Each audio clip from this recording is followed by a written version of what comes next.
right, we got it. Mastermind with Neil Schwartz and Marcy Murphy. Marcy and I go way back, probably just after COVID started, and she was looking for some role play in virtual office, etc. And I can't remember exactly how we got connected, but it's been really great along the way. So, Marcy, thank you so much for coming on board today and kind of catching up and talking about all the things that you've been involved with in the last few years. So, congratulations and thank you. Thank you. Thank you. I Yeah. learned so much every time I talk to you, Neil. Oh, you're very kind. Thank you so much. Don't tell these people that. They'll think that I know something. They need to know that they need to listen to everything you tell them if they want to make money. Well, here's the thing. I actually think they listen. However, when it comes to turning it into action, that's a little bit of a different thing. In fact, I'll lead off with this. So Marcy is a great agent, a great listing agent in the Scottsdale, Phoenix area. Robert attested to that. And about 4 years ago, I guess it's been two and a half years ago, when we talked, Marcy was doing a good job, but you were making what, $400,000 to $600,000 a year selling houses in Scottsdale, something like that? Correct.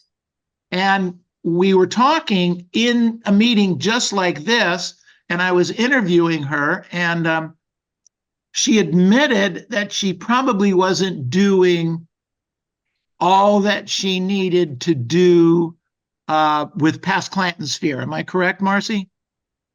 Yeah, what happened was you actually asked me how much time I was spending on each source and how much business I was getting from each source. And what you pointed out was that I was spending more time calling expireds, and the percentage of my business that was coming from the time I was spending, the limited time I was spending on my past client and sphere of influence, so far outweighed the production I was getting from the expireds. And you basically had me flip it so that I was spending less time on expireds and more time on my sphere, and my income pretty much doubled the following year. Made over $1 million the next year, huh? Yep. Yeah, fantastic. So there's a great idea for some of you that are killing yourselves working expireds. I'm not saying to stop that. I'm saying to limit it, and make sure that you're following up on your past client and sphere. And Marcy made $400,000 or $500,000 because of that change that year, and you've continued with that. Oh, a million. Have you hit 1.5 million yet? Not yet. Keep your fingers crossed. This year is my year. No, but I will. So Marcy, tell them a little bit about your marketplace, how you get your business, just a little bit of Reader's Digest version of it. Yeah, so I'm in Scottsdale. I'm right on the border of Scottsdale and Phoenix. I work the majority of the Valley of the Sun, and I've been here for over 20 years. I've been in real estate since 98. And what was the other question? My market and where your business comes from. Yeah, where the business comes from. So I started my career door knocking. That's what got me started. And I then moved into calling mostly expireds and for sale by owners and developing my sphere along the way. Now the majority of my business definitely comes from my past clients in my sphere. I still call expireds. I still call for sale by owners. I call just listed, just sold. I call for rent by owners, and I just recently added in calls and door knocking attorneys' offices. So I have an additional source coming from that stream coming from that source as well. Good for you. So you started 20 years ago? Was that what it was? Okay. So 20 years ago, you said you were door knocking. Mm-hmm. Was it just any door anywhere? Did you preview properties and kind of set it up that way? Because Scottsdale and Phoenix, pretty broad area, and it gets hot in the summer. It does.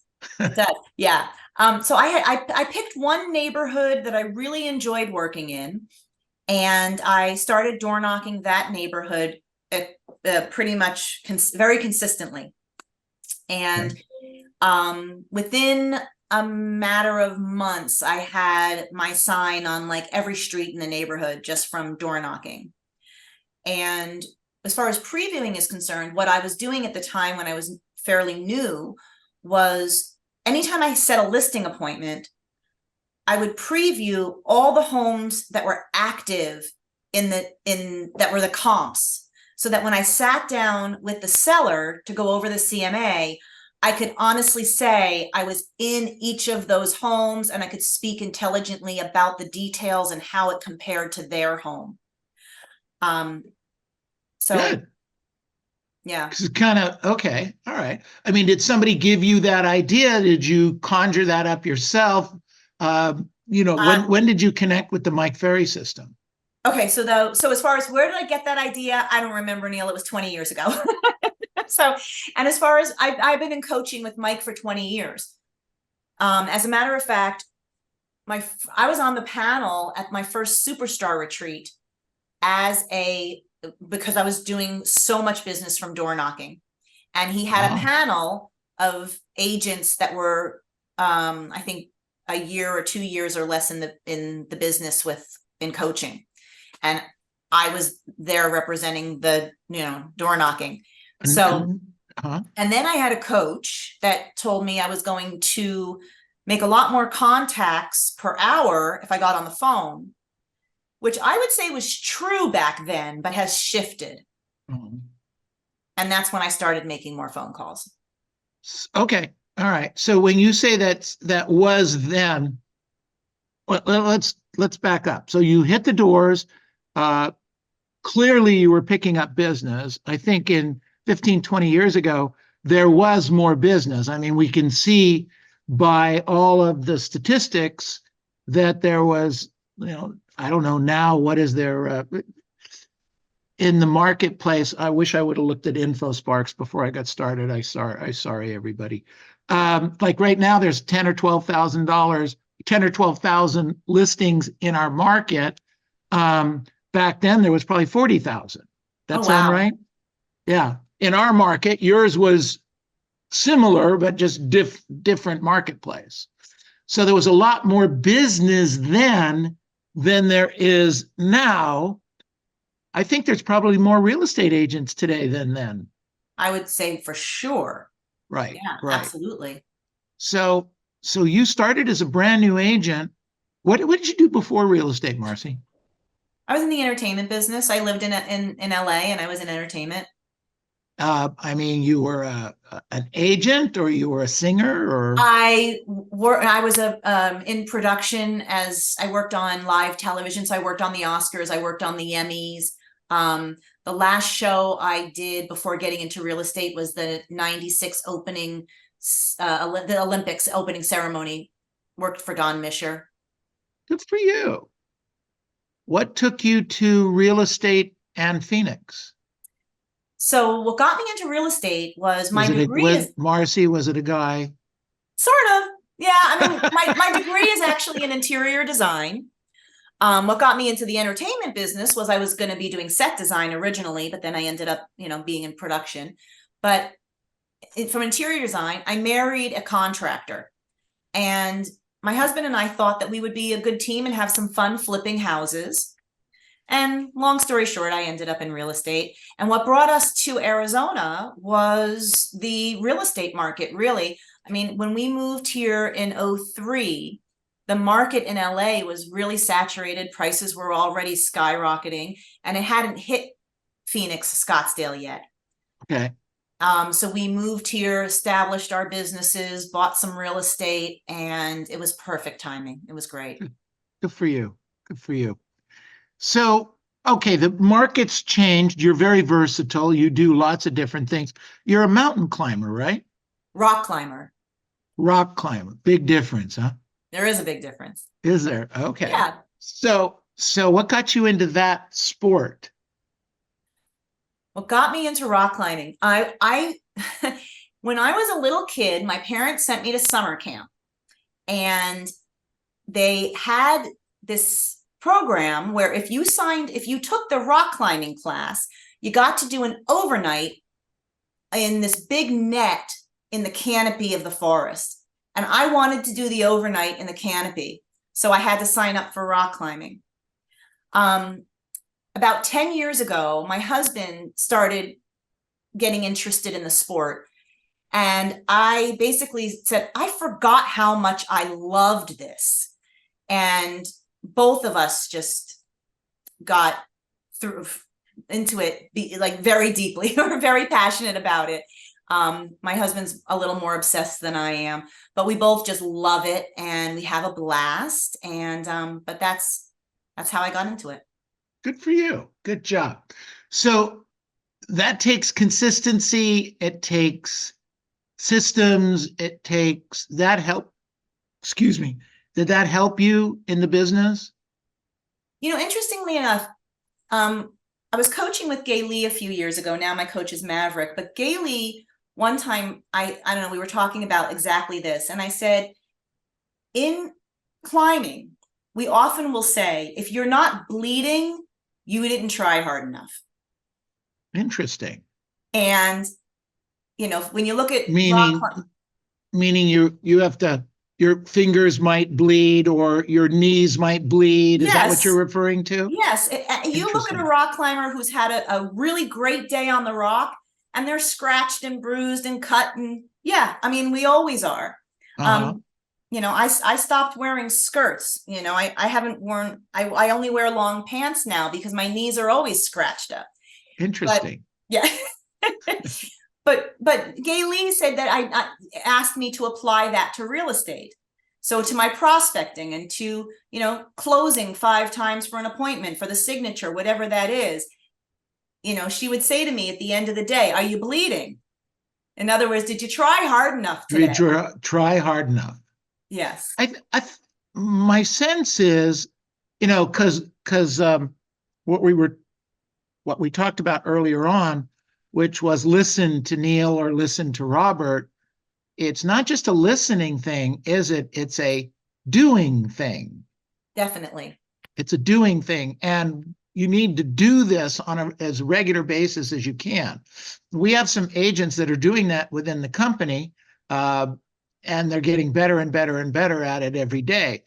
But so that's absolutely the name of the game. So you started with Mike in the beginning. How'd you do that? So I got into real estate in 98 when we were still in California. When we moved here in 03 and I got my license and I hung it with a broker who handed me a cassette set of cassettes. I think it was an Action Workshop on cassettes or something like that. And within a couple of months, Matthew Ferry was here doing I think it was prospecting. No, it wasn't prospecting school. I forget whatever it was that whichever one they do where they do the scripts. So he was here doing that. And so I went to that and I was sitting with one of my coworkers and I was already doing well. And she really wasn't. And I said, you should sign up for this coaching. I think it would be really good for you. Mm-hmm. And she said, you should sign up for the coaching. And I said, no, I'm already doing good. She said, yeah, you are, but you could do great. You should sign up. I said, you know what? She's right. And I went home. I talked to my husband about it and I signed up. So many agents start out in the business and many, I would say most, but not all, don't do really well in their first year or 2, 3. Why do you think it was different for you? I was very determined I started door knocking right away. Even before I signed up for Mike, I was already out there trying to drum up business.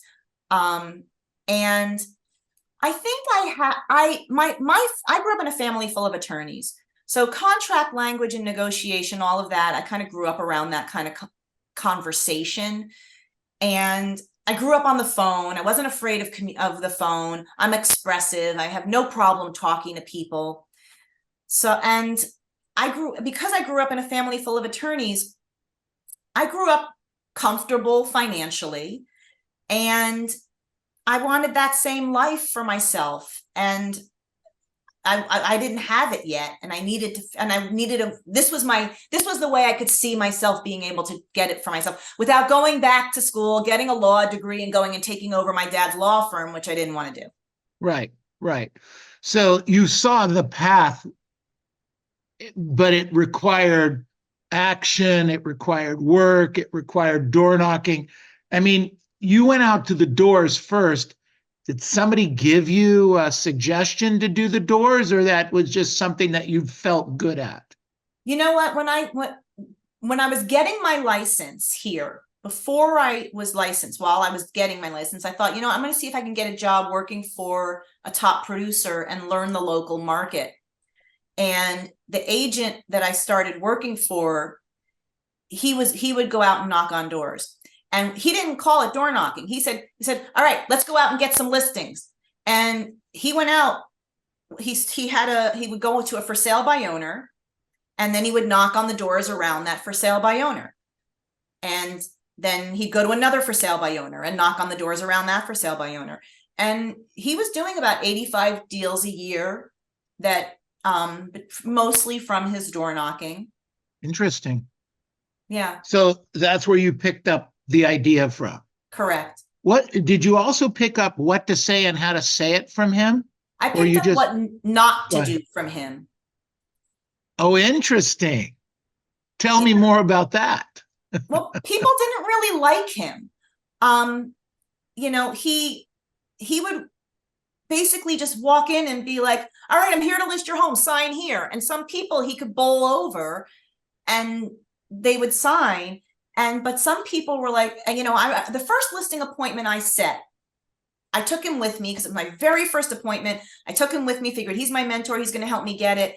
And these women said to me, Marcy, we really like you, but we don't want to work with him at all. And I didn't get the listing because of him. Interesting. And that's when I split from him. And I was like, you know what? I don't need him. I can do this on my own. And yeah, for me, it was more what not to do. He actually said to me when I got my first listing and it didn't sell the first weekend on the market, he's like, that's good. You don't want it to sell. I said, what do you mean I don't want it to sell? He goes, you need listings to generate more business. You need the listings to generate buyers and more business. So the longer that one sits on the market, the better off you are because it's going to generate more business. I thought that was so backwards. My job's to sell this home. These people are counting on me. And if I sell it, they're going to tell people, the neighbors are going to see that I sold it. Right. So I really think that I kind of took what he taught me and took very little of it, which was the door knocking, and then went in a completely different direction. Okay. So you've been working in the business for a long time. You've seen many different markets, and this one's a little kookier, I think, than most, but okay. And you get up every morning and you do your job. So I wanted to ask you, first of all, we never talked about this. Are you concerned about the NAR rulings, or are you kind of looking at it the way I do, as it's an opportunity? So I don't know how you're going to answer that. Yeah, I am not concerned about it. Like you said, I've been in the business long enough. We've seen a lot of changes, and everybody was thinking, oh, when Zillow first came out, that was the end of it. No one's going to need a realtor anymore. We're all going to be out of business. And that didn't happen. There's been a lot of things over the years that people, when COVID first hit, that's it. We're all out of business. There were so many things that have come over the years, that, you roll with it. And I mean, look, you talk about Mike Ferry. He hasn't changed his story in 50 years. He's been telling the same story because it really never changes. So yeah, it's going to change the way we talk to people, and it's going to, it's already changing my presentation to a degree with the way I present the commission. Right. But we've already seen some of our documents now are a little different. The state's already issued us new documents, but I don't expect it to have a big change, a big effect, with the exception of that. I think that we're predicted to lose at least 50% of realtors that are going to get out of the business because of it, which I think is, as you said, an opportunity for those of us that remain to get a bigger percentage of the pie. Right. Absolutely. You bet. The pie's shrinking, but we're going to have a bigger piece of it. Yeah. Okay. So based on the marketplaces today, what would you recommend to the agents that are here to do right now? To suggestions? I mean, the way I know you, and for as long as I know you, you're steady Eddie. You're one foot in front of the other. It's we don't have conversations about the sky is falling. We have conversations about how to do more, how to get more, Right.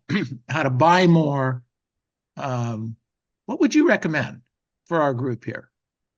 Well, I mean, like we talked about a little bit, is for new agents versus the people that have been in the business for a while. But for new agents, it's the was it the 3 Ps: preview, prospect, and practice. Uh-huh. Right. I always think find a mentor, get a coach. That's that's how I have always looked at things. You're going to repeat the business, what other people have done successfully. You need to learn from somebody. Okay. So, these people are so fortunate, Neil, that they have you. I mean, you're one of the best coaches in the business. They could be, if they just do what you tell them to do, they don't even need to hear what I have to say. They just do what you do and they're going to do great. Yeah, but they don't listen to Dad. They listen to you. Nobody on this screen ever listens to Dad. You know what I'm talking about. You haven't listened to your mom and dad for years, and your parents have to almost be dead for you to say, "Oh yeah, that was a good idea. Thanks, Mom. Thanks, Dad." Yeah, right. Well, one of the things I mentioned to you, Neil, is that somebody said to me, it was actually, I think it was Vicki Clark Jennings, who is in one of my masterminds, who you may know. I think what Vicki said, you have to love your schedule. Yeah, you talked to me about that. So tell me more about that. That's very interesting. So every day, at the end of the day, I create my schedule for the next day, and I give a copy to my assistant. I post a copy on above my desk, and staying on schedule is one of the most important things and one of the hardest things that we do every day for most of us. But it's so important because that is where productivity comes from. You schedule that prospecting, you put it in your day and you stick to it. So when Vicki said you got to love your daily schedule, I realized that I've been my entire career fighting to stay on schedule, fighting with my schedule. And I took that and I rearranged it so that I have it in a set now in a way where I can genuinely say, I love my schedule now.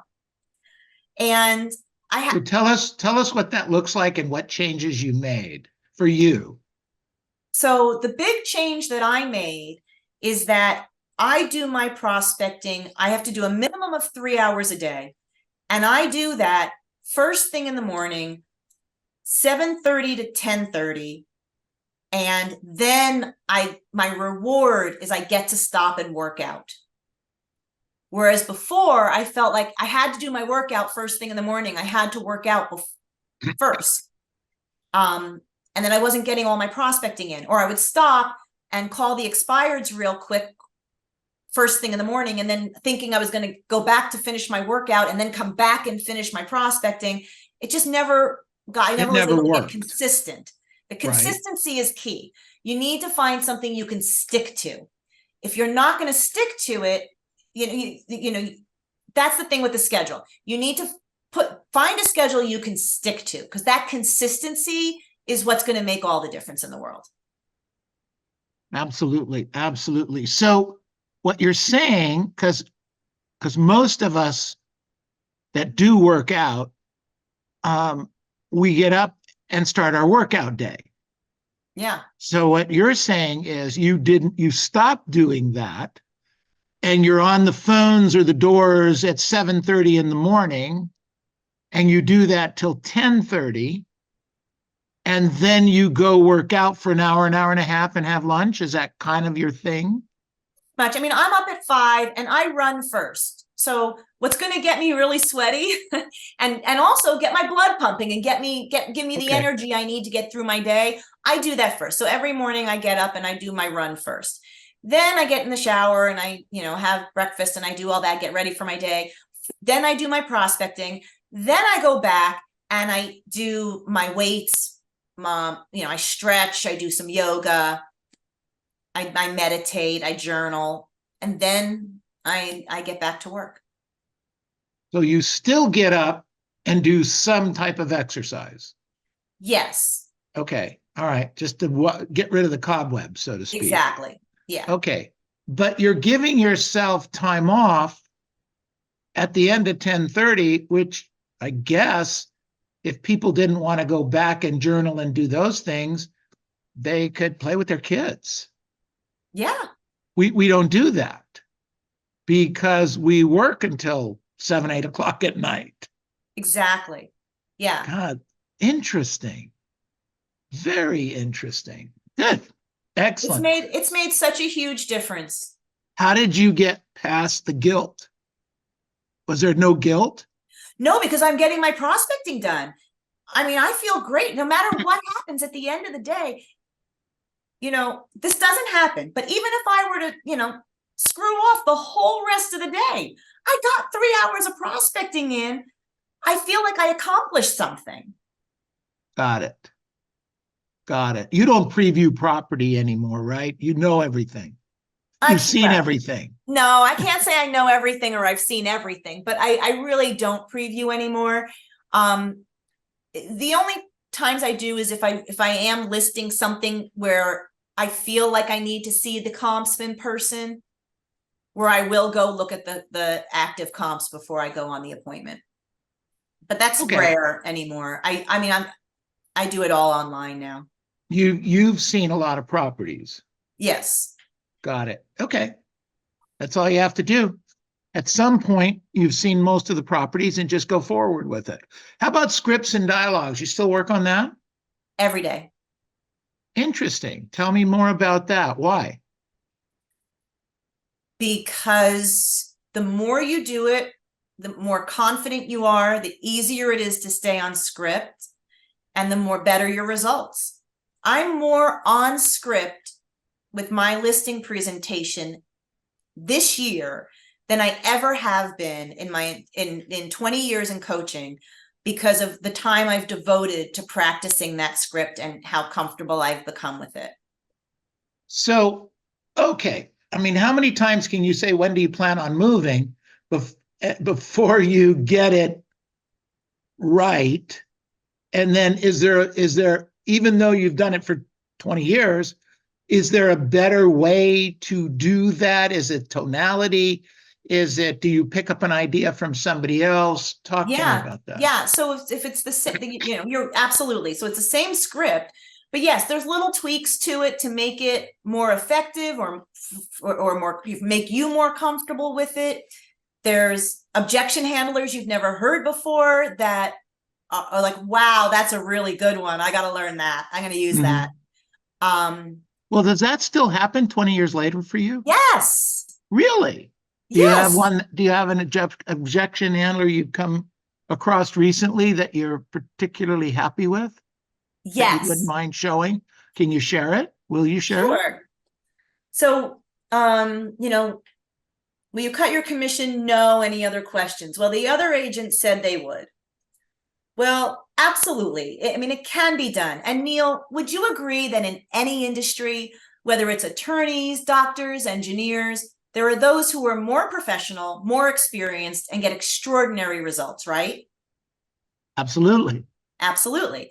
And of course, there are also the ones who have less experience, are less professional, and don't get the results you want. Neil, which ones do you think lower their fees? Probably the ones that aren't as professional. Exactly. And you deserve the best results, don't you? Marcy, we have this recorded. Can I steal it? I Sure. what what I want to add and say here is we say those things, but people don't buy it until you asked it in the form of a question. Which one of those two do you think is going to cut their commission or lower their commission or their charge less? Charge less is the way you said it. That's brilliant, Marcy. And that's a great example of asking questions and setting it up. That's fantastic. Good for you. Speaking of asking questions, can we ask the group to ask you some questions? Sure. All right. By the way, Marcy, I think we've asked you this before, but what's your superpower? It's funny. I asked my husband that because I knew you were going to ask me that. And he goes, it's the high foot because in climbing, he says it's the high foot because that is what they call, all my climbing crew call my superpower, is I can get my foot up really high, leverage it, get my weight onto it, push myself up on it. But I know that's not what you meant. I really think, but I'll bet you have an example of doing something similar to that without climbing a rock. I think honestly, it's pretty well honed communication skills. I'm strong on the phone. I enjoy being on the phone. I don't easily take no for an answer, and I'm usually pretty good at keeping my emotions between the lines. So, if I have an agent that's getting worked up on the other side of the deal in a negotiation and they start yelling, I can say, look, you want to yell at me or you want to get this done? I'm not going to get drawn into that. So I So think you keep your cool. I think that definitely is a big help.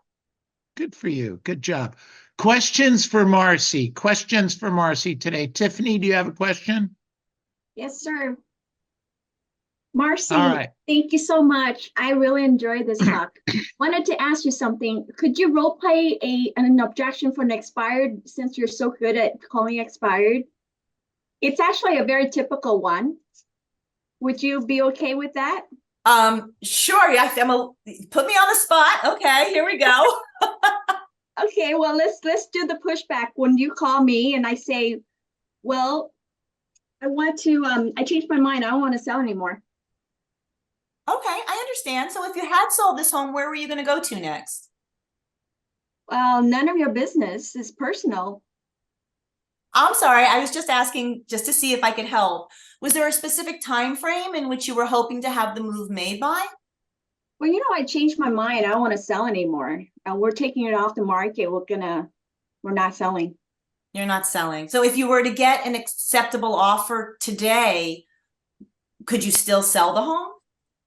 Yeah, but it's like we've just decided to not sell anymore. All right. I mean, look, if this person's not going to sell, they're not going to sell it. So Tiffany, you got to buy into the fact that you can't make people move if they don't want to move. Okay, but I think you did a great job with that, Marcy.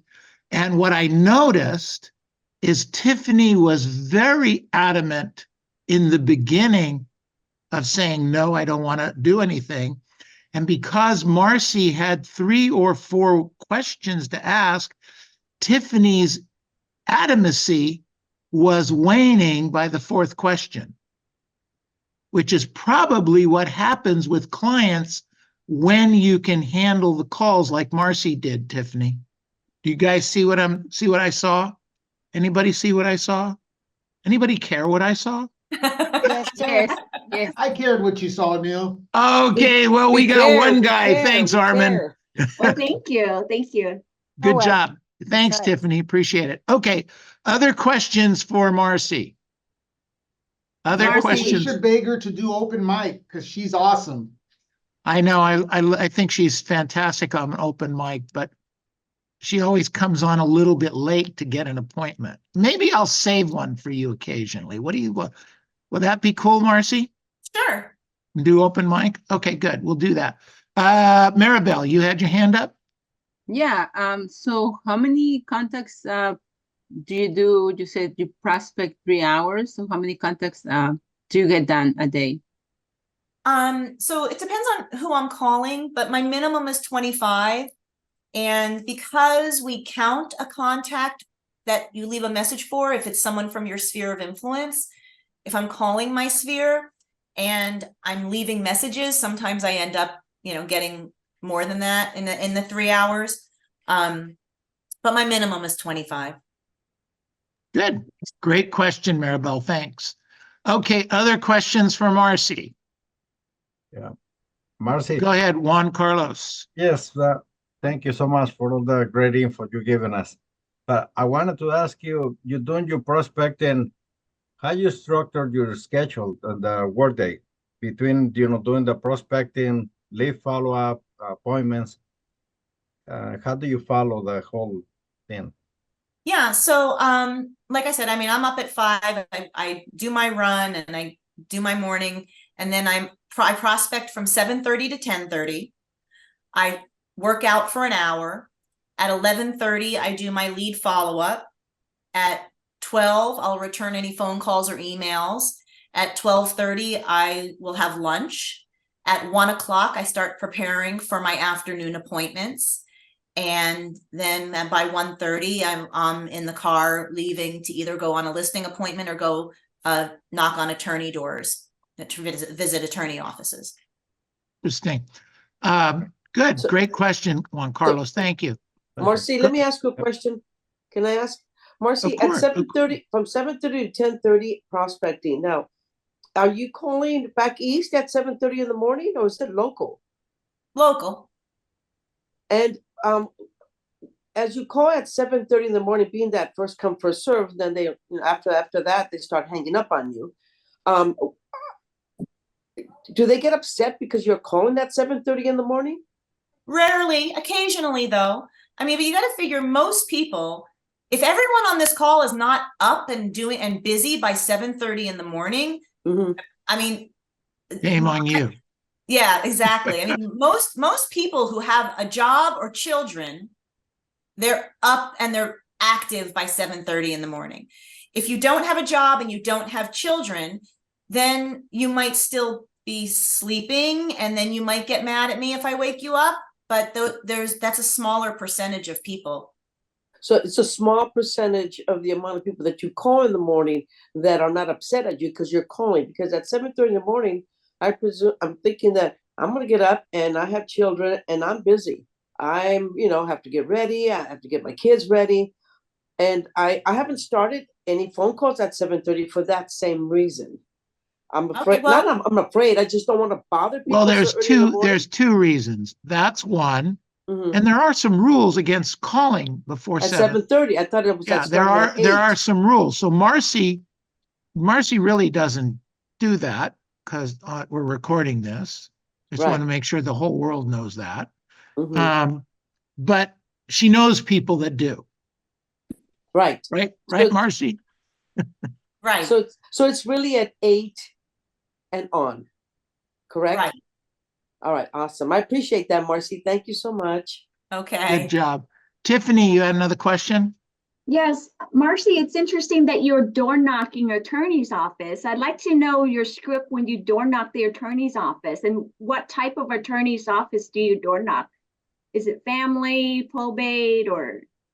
Yeah, family law is a great one. Probate, estate planning are great. Let's see, let me pull this out. So I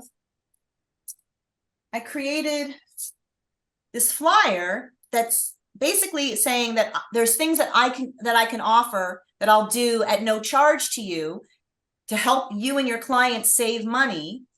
And in return, if they have to sell a property or purchase I'd like you to send them to me. So I have this little flyer that says, I'll do asset evaluations, preliminary title reports, property management referrals, drive-by assessments, and things like that. And as far as the script is concerned, when I walk in, Well, first of all, Marcy, Yeah. how many real estate agents actually walk into it, forget the script, walk into the real estate office and said, these are the free things that I can do and offer you, do you think? I think I'm the only one in my area doing that. Me too. Yeah. Yeah. So the script almost doesn't matter. No, but the reason I had to look for it, to be honest, is because this is new. I just started doing this. But here's what it says is, hi, I'm Marcy Murphy with Berkshire Hathaway. I work with attorneys in the area. I'm actually working with blank right now, whoever I happen to be working with. And I haven't had the opportunity to work with your office yet, and just wanted to come and see what I can do to help you and go from there. And then here's a list of the major points I'm helping my attorneys with. Is there anything on that list I can help you with right now? Great. And go from there. That's great, Marcy. That's fantastic. And you could do that with accountants, and you could do that with Financial advisors. financial advisors. Absolutely. Mm-hmm. You bet. Great idea. Great idea. Good. Other questions for Marcy? Hi, Marcy. So I would say, what kind of material do you send to those homes that like you get the list, like the marketing material that you send to those people? What I'm sorry, I don't understand the question. What kind of Like a postcard or a like mailing?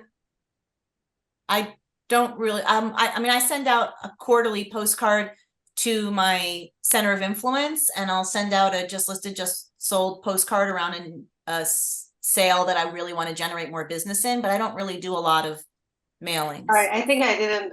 So my question was for the attorney offices. You get a list of the people, or you just work with them directly?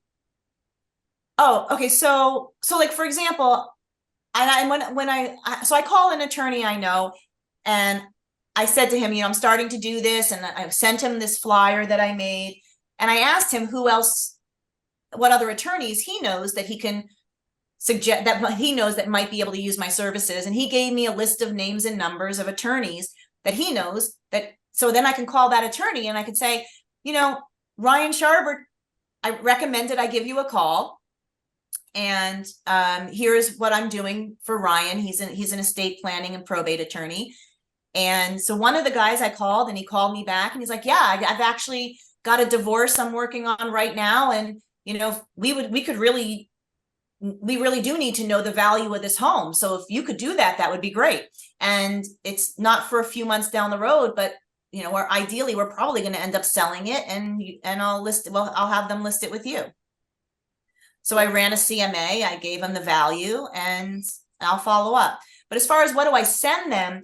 So I'm, you know, if I meet them in person, if I'm at the door, I hand them the flyer, and this is what that looks like. And then I will send a thank you note after I meet them, and I'll include a small version of it. So that's the little, I don't know if you can see it because of the light, but that's the little version. Love it. Just as a reminder, here's the list of stuff I do. And I send the thank you note, and then I'll stop by again, or if I have the ability to call them, I'll, you know, say, hey, I was just stopping by to see if there's anything I can help you with today. And then it's to get together. So, you know, can I buy you a cup of coffee? Can I buy you lunch? Any other attorneys in your firm that I should meet, bring them along. I'll buy them coffee too. So. Thank you. Got it. Yeah. Wow, that was very helpful. Good stuff. All Do they right, ever- go ahead. Go ahead. Marcy, do they ever take your offer and go out to lunch with you or coffee? Yeah. Yes, absolutely. Nice. They're always looking for a free lunch. Especially so for true, free, you know? exactly. That's exactly true. As a matter of fact, this one attorney, I said to him, I said, do you anyone else that you think I should meet that could use my help? And he's like, well, yeah, all the attorneys are always looking for a free lunch, so I could definitely bring somebody along. I'm like, okay, good. Absolutely. Well, that's great. Fantastic. All right, everyone, let's unmute yourselves. Let's give Marcy a big hand. Woo! All right. Fantastic. Very, very good, Thank Marcy. you, Thank you. Thank you. Thank you. You're My amazing. Really good. pleasure. Thank Some you. really great nuggets here. Thank you. What we do now is we're going to go around the room and ask the agents what they learned. And you're welcome to stay and listen. If you have a hard stop, we certainly understand it. And this is great. And we'll set something up. Maybe we're once or twice a week for 30 minutes. You can come on open mic in the morning and just do your prospecting. You got to prospect anyway, right? Yeah, absolutely. Exactly. All right. Good job. That's great. Fantastic. Armin, thanks for the reminder. The idea is great. Okay. What did we learn today from Marcy? Consistency. 100%, Armin, 100%. Determination, confidence. Determination, confidence, consistency. Good. Your schedule. We can always call her for free coffee. Good. I like that. Generous. Yeah. Tiffany, I'm sorry. Go ahead. Make sure we bleed every day. Ah, it's a great idea. Absolutely. No pain, no gain. No pain, no gain. Good. All right. What else do we learn? Prospect every day, 3 hours at least. Prospect every day, and then you have to love your schedule. That was big. You have to love your schedule, and you know what? Some of us don't even like our schedule, let alone love it. All right, good. What else do we learn today? What else did we learn today? When she mentioned at the beginning that she's very clear of what she's after, what her goals are.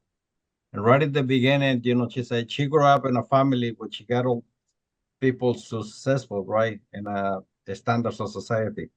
But she's very clear, like, I'm gonna do this with this business, and I'm gonna provide for myself the lifestyle that I want. And build that life for herself, and has. She sent me 2 years ago, I think it was, where she wanted to get a new camper van. It's not a camper, it's like a motorhome, right? Yeah, Marcy? it's a motorhome. Yeah, it's a motorhome. And she wanted it. And I think you wanted to pay cash for it too, right? I did pay cash for it. Did pay cash for it. So you had to make this to do that. Good for you. Congratulations. Good. Manuel. Yes, Marcy has a very, very clear and concise schedule that not only takes care of her business, but also takes care of herself as a person. I really 100%. Yep. Yeah. Great observation, Manuel. Absolutely. Good stuff. All right, go ahead, Elizabeth. Thank you. I was inspired by Marcy's confidence in the way that she asked questions of Tiffany. I'm just like, she knows exactly what she's asking for, and she's not afraid to say it proud and say it loud. All right. I like that. Absolutely. And that comes from the role play. You ask me, why do I still role play after all these years? That's what, to get to that point, that I can do this on the spot and know what to say on script. Yeah. No, that's a big deal. Neil, That's a big deal. Can I ask something to Marcy that it just came to my head? What do you do to eliminate distractions? Because I'm pretty sure you get hit all over the place with different things. How do you stay focused on what your goals for the day? So that's a great question, because yes, I do easily get distracted too. And I had to work on that. And part of it was this was my reward. If I stayed focused and I did my 3 hours of prospecting, I got to go work out. And I really want to be able to go take that break, go do my stretching, do my weights, my meditation, my journaling. That stuff's important to me. And the only way I get to do it is if I get these 3 hours of prospecting done. So I had to stay focused. I'm very fortunate. I've got a fantastic assistant. And so I can count on her to monitor my emails. That was a big thing. I would get distracted by emails. I don't have my email program open on my computer during my prospecting time. I know she's monitoring it. And, and I don't remember who said it, but somebody said to me a long time ago that there's nothing that's coming through that can't wait an hour or can't wait 2 hours. Exactly. Mike Ferry 101. Yeah. I'm gonna add something also, Marcy, what I like what you said, you know, besides being consistent, but every day something changes. And the fact that the night before you schedule the next following day with changes throughout your lifetime or throughout your day. So it's not the same every day, but you schedule your day and make sure that you are consistent and you follow that specific schedule for that specific day. That's what I like about what you said. Absolutely, because it does change every day. Good point. Yeah. Good point. Okay, what else did we learn from Marcy today? Find your high kick. Yeah, find your high kick. What? We all have one. Yeah, I want you to give her a big hand, another big hand. Let's move forward with this. Give her a big job. Woo! All right, Marcy. Thank you, everybody. We'll get you set up, and that's number one. And number two, take action. That's what Marcy's all about. Marcy's out about taking consistent action over time. Gets you anything and everything you want. We Yeah. appreciate you, Marcy. Thank you so, so much. Thanks for having me, Neil. All right. Bye, everyone. Thanks, Thank Marcy. Thank you. Okay, so now we have Abigail. Are you here? Abigail. No? Let's see. So next up is Tiffany. Tiffany, you want to take Abigail's rest of her 15 minutes and then you start? You want it? Tiffany? No, actually, Neil, I have an appointment at 2 that I have to leave. Okay. Well, I have you some Tiffany. Maybe it's not you. Not this Tiffany. Okay. All right, sounds good. All right, well, we have the time open right now. If anybody wants to jump in and take it, Neil, Do, can you do, do. start streaming to Facebook? I will. Thank you. And recording.